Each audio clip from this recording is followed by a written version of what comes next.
Un drame iranien signé Asghar Farhadi a pris mardi une option pour l'Ours d'or de la Berlinale, festival qui rend hommage au cinéaste Jafar Panahi, absent du jury car retenu en Iran où il a été lourdement condamné.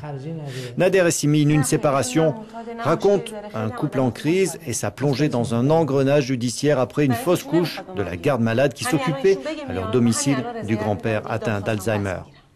Asghar Farhadi, ours d'argent du meilleur réalisateur pour, à propos d'Eli en 2009, dépeint les doutes de la société contemporaine iranienne où cohabitent différentes conceptions de la morale.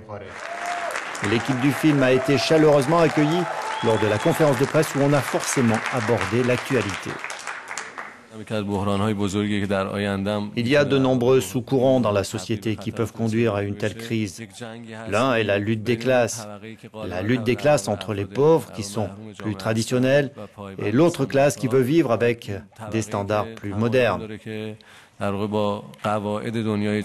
C'est parfois un combat caché entre les anciens et les nouveaux riches qui se déroule dans notre société. Et notre société le paiera très cher.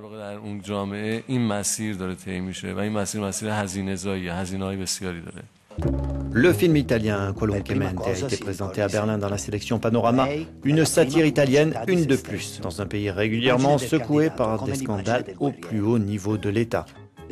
Il s'agit ici d'un, disons, homme d'affaires qui revient dans sa ville natale de Calabre après une longue absence. Or, il découvre que le respect de la légalité s'est propagé de façon inconcevable, empêchant le bon déroulement des affaires.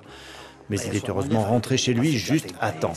Là aussi, l'acteur italien Antonio Albanese parle de l'actualité brûlante de l'Italie. Ce que l'on peut voir aujourd'hui est vraiment choquant. Moi, j'ai une fille de 17 ans. Elle est mineure.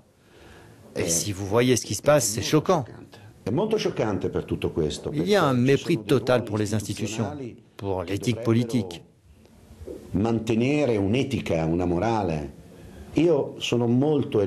je pense que la majorité des Italiens ne va pas continuer comme ça et va se soulever d'une façon responsable. Et papa, sorti le 21 janvier en Italie, le film a rapporté près de 6 millions d'euros au box-office lors de son premier week-end de diffusion.